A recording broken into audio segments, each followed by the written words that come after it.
Ya, bien, les aparece grabando, ¿no? No, profe. ¿Cómo que no? No aparece, profe. ¿Aparece? ¿Qué parece? ¿Sí aparece o no?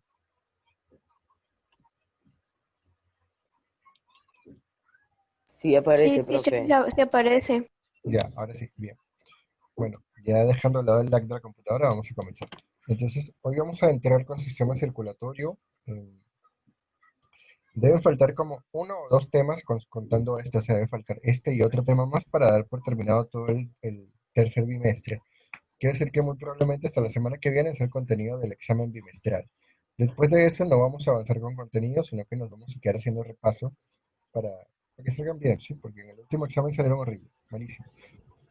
Entonces vamos a meter más repasos para que salga un poquito mejor. Entonces, sistema circulatorio. ¿En qué consiste esto? Es el sistema, en este caso, conformado por un conjunto de órganos, dos de hecho solamente.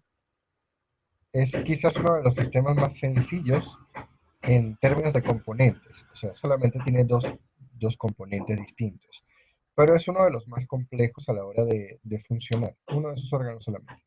Pero, ¿en qué se basa? Simplemente es un sistema de bombeo continuo en circuito cerrado. Ya va. Déjame-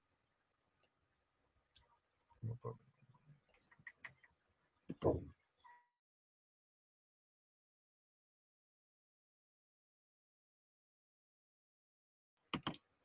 Ya. ¿Qué quiere decir esto? Sí. ¿Qué quiere decir esto de sistema de bombeo continuo en circuito cerrado? Para empezar, una diferencia enorme entre el sistema circulatorio de los animales superiores y los animales inferiores es que el sistema es cerrado, es decir, en nosotros la sangre jamás sale de los conductos en los cuales ella se mantiene, que son las venas y las arterias, nunca sale de allí, ¿ok? A eso lo llamamos circuito cerrado. La sangre siempre se va a mantener dentro de las tuberías encargadas de transportarla. En el caso de animales más primitivos, es un circuito abierto, un sistema abierto, en el cual la sangre pasa por las tuberías, llega a una región del cuerpo donde se libera toda, que se llama hemocele, es un hueco, una cavidad, una cisterna, por así decirlo. Y luego sale otra vez de allí y pasa a las tuberías. Eso es un sistema abierto. La sangre sale de las tuberías, venas y arterias, y luego regresa a esas tuberías. No, José, no te voy a dar control remoto. Entonces, lo otro es sistema continuo, quiere decir que la sangre está en todo momento de la vida del individuo moviéndose a través de esas tuberías, es decir, de esos vasos sanguíneos, gracias a que el sistema de bombeo, que lo corresponde al corazón, nunca se detiene. El momento en el que el corazón se detiene es el momento en que la persona muere. Es el único momento de la vida en el que ese órgano va a detenerse. ¿Ok? El sistema circulatorio tiene una cuestión, es que lo llamamos. Hay en realidad dos sistemas circulatorios, ¿ok? El sistema circulatorio de sangre y el sistema circulatorio de linfa, que es, o sistema linfático, que es parte del sistema inmune, ¿ok? Es un sistema adicional que tiene unos nódulos, ganglios, perdón, ganglios linfáticos, que van moviendo a través de todo el cuerpo la linfa, ¿ok? Que transporta desechos, proteínas, transporta glóbulos blancos, linfocitos, leucocitos, y anticuerpos y antígenos. ¿Ok? Es un sistema paralelo que no tiene una bomba tan importante. Pero en todo caso también es un sistema de distribución. ¿Ok? Y eso es lo que hace el sistema circulatorio.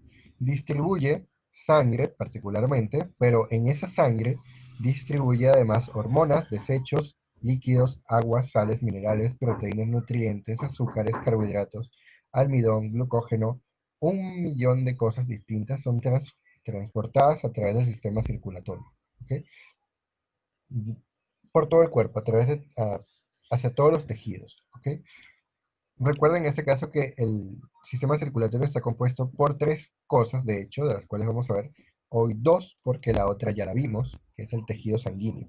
Entonces, en términos puramente orgánicos, el sistema circulatorio se compone de un corazón, que es un sistema de bombeo, unos vasos sanguíneos que van a estar clasificados en venas, arterias y arteriolas o capilares, perdón, y capilares, que pueden ser arteriolas o vénulas, y obviamente el tejido que se distribuye, que es el tejido sanguíneo, que lo vimos hace, no sé, 2 meses más o menos.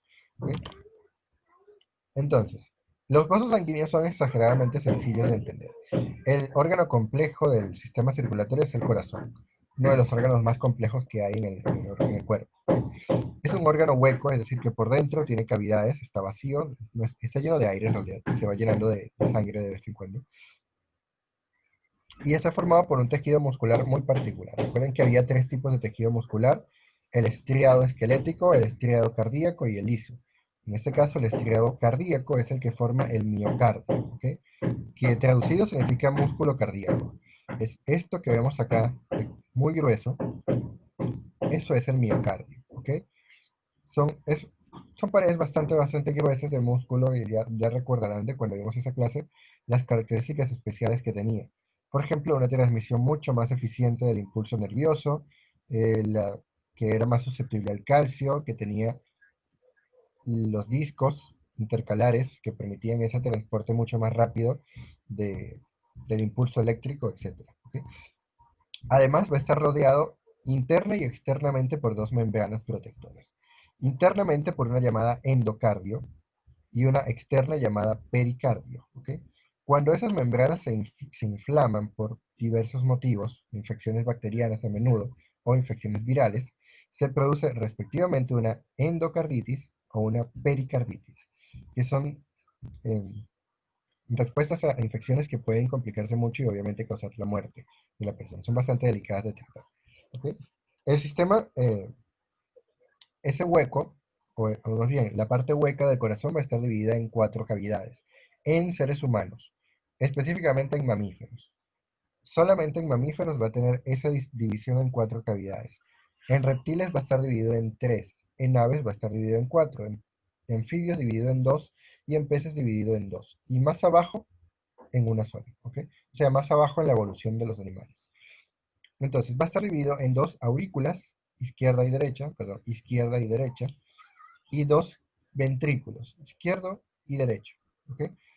¿Por qué lo estoy señalando al revés? Porque si nos ponemos esto dentro de nuestro pecho, en este momento, y como lo están viendo, este es el lado izquierdo, este es el lado derecho. Este es el lado izquierdo, este es el lado derecho. O sea, lo estamos viendo al revés. Tiene en general una forma de perita, pesa aproximadamente medio kilo, 450 gramos, depende obviamente de la persona. Personas más grandes tienen corazones más grandes proporcionales a su tamaño, personas más pequeñas corazones proporcionales a su tamaño. Si el corazón tiene que bombear sangre a todo el cuerpo, no es lo mismo bombear a una persona de 2 metros y 80 kilos que a una persona de 1 metro 50 y 45 kilos. Obviamente el trabajo que tiene que realizar el músculo es distinto. ¿Ok? Adicionalmente, eso se va a ver afectado por la condición física de la persona. Si la persona está todo el día acostada haciendo nada, el corazón siempre va a latir a su ritmo basal, es decir, aproximadamente 70 veces por minuto, aproximadamente, a veces un poquito más, un poquito menos. Si la persona hace mucho ejercicio físico, las paredes del corazón, así como cuando hacemos pesas y vamos al gimnasio, esto es un músculo, entonces se vuelve mucho más fuerte y se vuelve más grueso y late menos.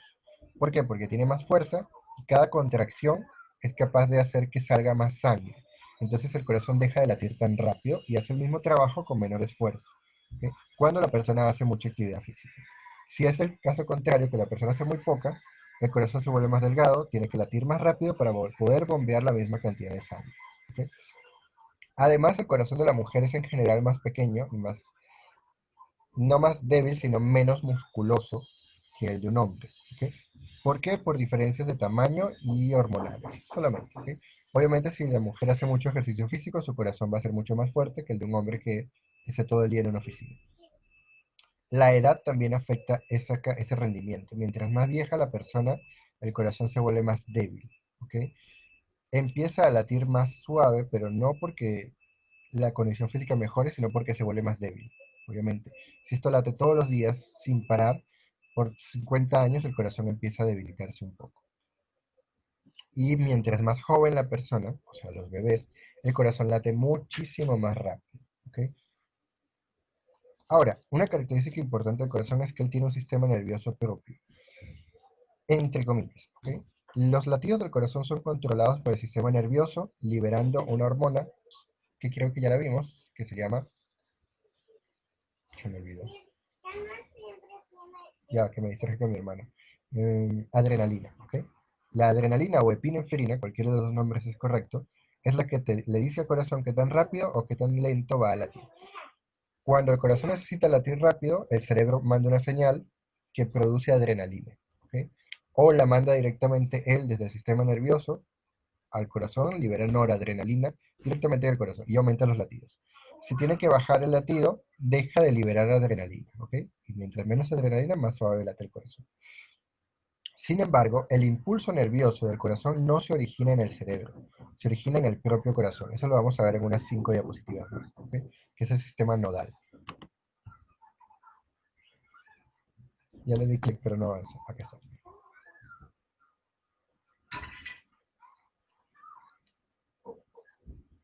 Ok. Ahora, estas divisiones del corazón en dos aurículas y dos ventrículos va a deberse a que las aurículas es donde el corazón recibe sangre de los pulmones o del cuerpo o del resto del cuerpo, ¿ok? Y los ventrículos es por donde el corazón saca la sangre hacia los pulmones o hacia los ventrículos. En este caso, el lado izquierdo del corazón recibe y bombea sangre oxigenada, ¿ok?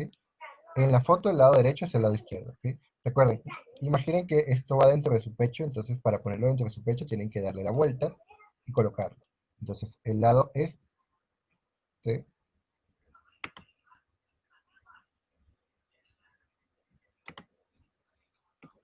sería el lado izquierdo, mientras que el de acá sería el lado derecho, ¿ok? Entonces, este lado recibe sangre oxigenada, la recibe de los pulmones y la bombea al resto del cuerpo. Y el lado derecho del corazón recibe o mantiene sangre desoxigenada. La recibe del resto del cuerpo o la bombea hacia los pulmones, ¿ok? Las aurículas tienen una contracción suave. La aurícula solamente se contrae para pasar la sangre de acá al ventrículo. Obviamente no tiene que moverla mucho. El ventrículo o los ventrículos, fíjense la capa tan gruesa que tiene de músculo, porque los ventrículos van a bombear sangre fuera del corazón a todo el cuerpo. Entonces obviamente necesitan hacer muchísima más fuerza, ¿ok? Por la aurícula izquierda, que tenemos acá arriba, va a ingresar la sangre oxigenada que viene de los pulmones por la vena pulmonar, ¿ok? De allí, sí, por la vena pulmonar. De allí va a pasar al ventrículo izquierdo la sangre con oxígeno y va a salir por la aorta hacia el resto del cuerpo. Va a hacer todo su recorrido, que lo vamos a ver al final, la circulación mayor, y luego va a regresar otra vez acá. Va a regresar por las venas cavas, que recogen la sangre de todo el cuerpo, y la introducen en la aurícula izquierda y derecha, perdón. Luego la aurícula derecha se contrae un poco, pasa esa sangre desoxigenada al ventrículo derecho, ese se contrae y manda toda esa sangre por las arterias pulmonares hacia el pulmón, ¿ok? Fíjese la diferencia entre el grosor del músculo del ventrículo derecho, que solamente tiene que mandar sangre al pulmón, que obviamente está al lado del corazón, versus la capa tan gruesa de músculo que tiene el ventrículo izquierdo, que tiene que mandar sangre desde el corazón hasta la punta del dedo del pie y de regreso, ¿ok? Obviamente es mucho mayor. Ahora, el movimiento del ventrículo derecho, cuando manda sangre al corazón, y de las aurículas derecha cuando se vacía, obviamente crea un vacío, una succión. Esa succión ayuda a que la sangre regrese al corazón, ¿ok? Estas cavidades, si se dan cuenta, tienen este tabique acá en el medio. Este tabique solamente existe en aves y mamíferos, en reptiles está incompleto, tiene un hueco y la sangre se mezcla.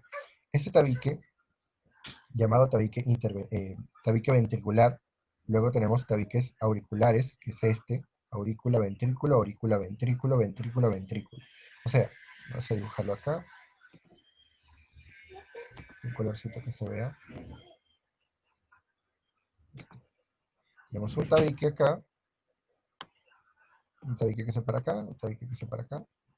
Y obviamente acá adentro hay otro tabique, ¿okay? Que separa los dos aurículas, separación de aurícula con ventrículo y separación de ventrículo con ventrículo. ¿Cuál es la finalidad de esto? La sangre desoxigenada jamás se mezcla con la sangre oxigenada. Eso es un gran hito de la evolución del sistema circulatorio.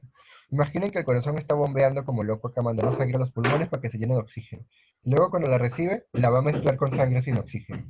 Es como invertir 3.000 soles en preparar una botella de vino perfecto y luego mezclarla con vino de 12 soles del que venden en la calle. obviamente no tiene sentido, no vale la pena. Y es un rendimiento pobre. Si tu corazón está latiendo y la sangre se va a estar mezclando con sangre desoxigenada, para que tu cuerpo pueda recibir oxígeno, entonces el corazón va a tener que latir mucho más, muchísimo más. ¿Ok? Y eso obviamente es una desventaja tremenda. Ahora, ah, acá en el corazón vamos a tener un montón de válvulas, ¿ok? Para justamente evitar que la sangre se mezcle. Válvulas en los dos, para pasar de la aurícula al ventrículo tenemos dos, la mitral y la tricúspide, ¿ok? Al revés, mitral y tricúspide. Y tenemos unas válvulas que van a controlar la entrada y salida de sangre por las venas y arterias, las semilunares, la válvula aórtica y las válvulas pulmonares, ¿ok? Y son las que vienen en la diapositiva cuando la computadora quiera cambiar. Acá está. Vamos a enfocarnos en dos válvulas que son las más importantes, la mitral y la tricúspide, ¿ok?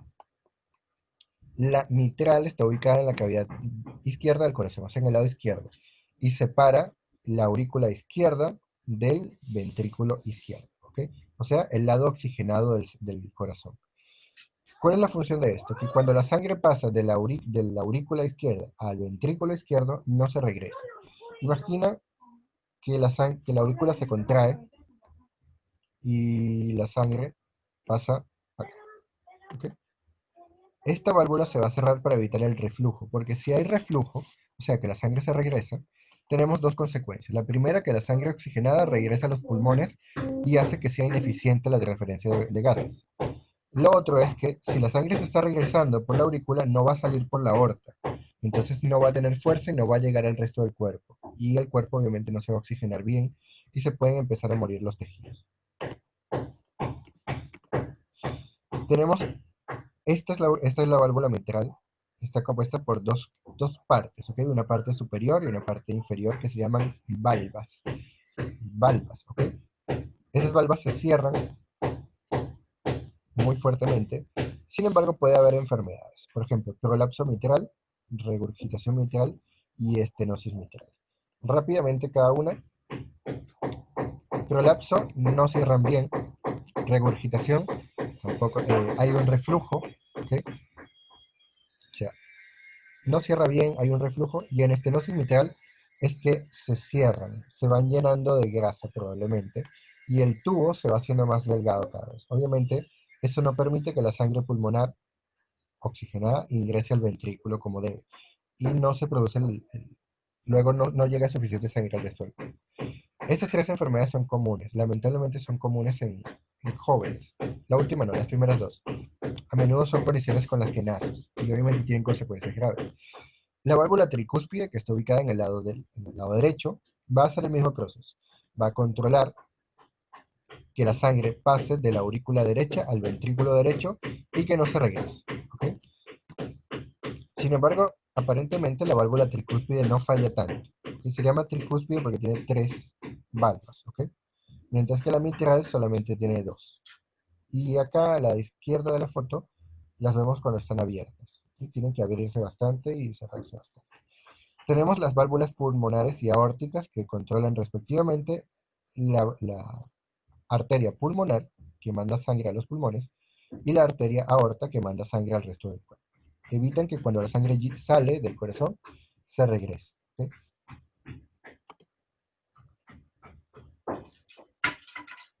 Ahora vamos con el sistema nodal, ¿ok? O el sistema eléctrico del corazón. Va a estar formado por dos nodos y un montón de haces nerviosos que se encargan de transmitir el impulso nervioso. En este caso, este nodito que tenemos acá, el nodo sinoatrial, o SA, produce el impulso eléctrico, ¿ok? Él es el que origina el impulso eléctrico del corazón y el que produce el latido cardíaco. Una vez que este nodo sinoatrial produce el impulso eléctrico, lo va a lanzar, va a hacer dos cosas, fíjese acá. Por el haz de Bachmann, que tenemos acá arriba, va a transmitirse el impulso nervioso directamente a la otra aurícula. Se produce en la aurícula derecha y lo manda a la aurícula izquierda. O sea que las dos aurículas se contraen al mismo tiempo. ¡Tum! Además, va a haber este segundo haz, que es el tracto internodular anterior. Estos tres haces, ¿ok? Que son como conexiones eléctricas, conexiones nerviosas. entre este primer nódulo que producía el impulso nervioso, eléctrico, perdón, y el nodo atrioventricular, o NA. Este segundo nodo es el que va a mandar el impulso a los ventrículos, ¿ok?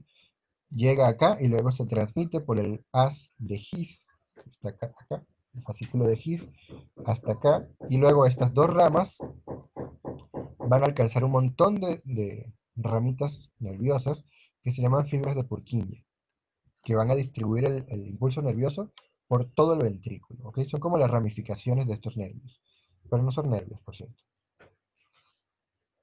Son células especializadas del corazón. Ahora, ¿qué pasa acá? Fíjese que el nodo sinoatrial provoca la contracción simultánea de las dos aurículas, ¿ok? Sin embargo, hay un pequeño retraso entre esta transmisión, llegar al segundo nódulo y mandar a los ventrículos. Ese retraso es el que hace que el corazón lata de esta manera, tum tum, tum tum, tum tum. Primero las aurículas y después los ventrículos, ¿ok? ¿Por qué es eso? La sangre llega a las aurículas, ¿cierto? Se contraen las aurículas y mandan sangre al ventrículo.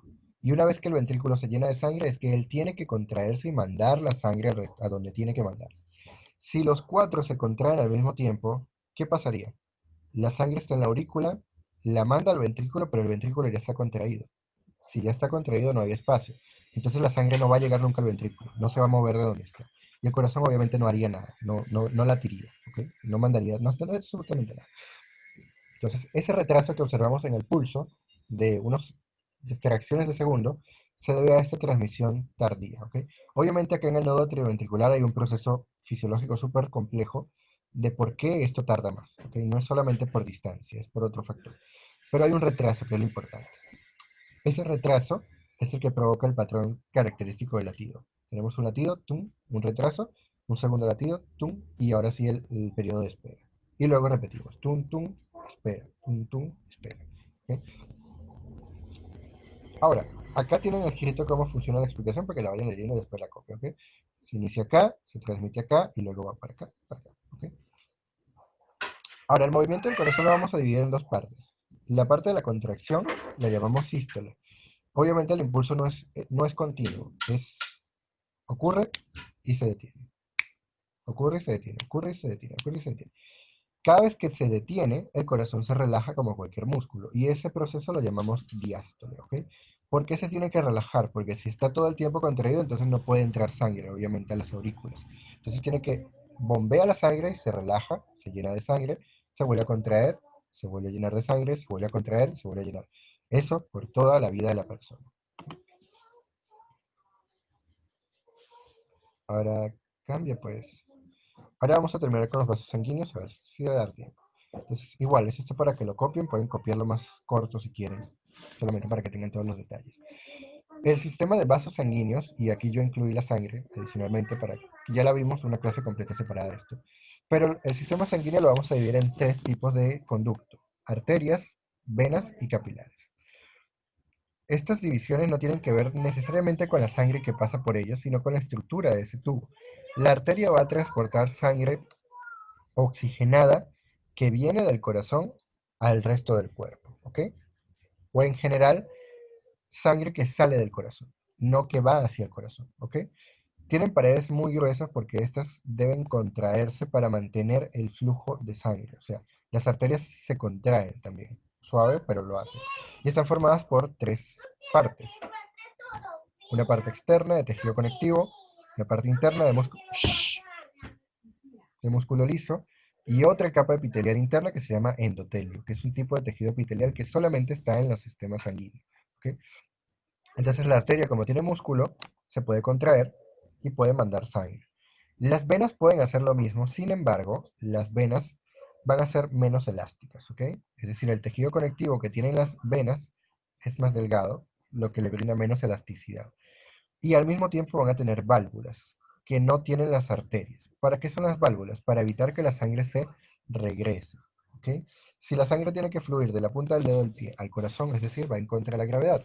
Entonces la vena se contrae un poco, ayuda al corazón a hacer su trabajo, manda la sangre hacia arriba y cierra la válvula para que esa sangre desoxigenada no se regrese, solamente pueda seguir avanzando hacia el corazón, paso a paso. Si no hubiesen válvulas, la sangre desoxigenada se quedaría a mitad de camino. Y obviamente eso, la persona se muere, pues, obviamente. Vamos a tener entre ellos dos el paso intermedio de arteria a vena, que es el sistema capilar, que son vénulas o arteriolas, dependiendo de qué lado y cómo sea la estructura, pero que son muy, muy, muy delgaditas, ¿ok? Y son las que se comunican con el resto de tejidos. Son delgadas, permiten intercambio gaseoso, permiten intercambio de nutrientes, de sales, etcétera, de agua, y ya. La característica es que son muy, muy delgadas, ¿ok? No tienen músculo, obviamente, porque son tan delgadas, solamente tienen endotelio y una membrana basal que es parte del tejido epitelial, ya lo recuerdan, no tiene tampoco tejido conectivo. Entonces no son capaces de bombear, simplemente pasa la sangre por allí y realiza su intercambio, ¿ok? Y la sangre, pues, la recuerdan de cuando vimos la clase. Y finalizamos entonces con el movimiento. Vamos a tener dos tipos de circulación, una menor y una mayor, mientras carga la foto. La menor y la mayor la llamamos así por la distancia que recorre la sangre, ¿ok? La menor es llamada pulmonar porque es un circuito que va desde el ventrículo derecho con sangre desoxigenada, sale por las venas, por arteria pulmonar, llega a los pulmones, se oxigena la sangre y luego regresa por las venas pulmonares hacia las aurículas, hacia la aurícula izquierda, ¿ok? Esa es la circulación menor. Ventrículo derecho, arteria pulmonar, pulmón, vena pulmonar, aurícula izquierda. Y ahora pasamos a la circulación mayor. Desde esta sangre oxigenada, perdón, que llega a la aurícula izquierda, pasa al ventrículo izquierdo, sale por la arteria aorta, que es una arteria, la arteria más grande del cuerpo. Esa arteria se va a dividir en dos, ¿ok?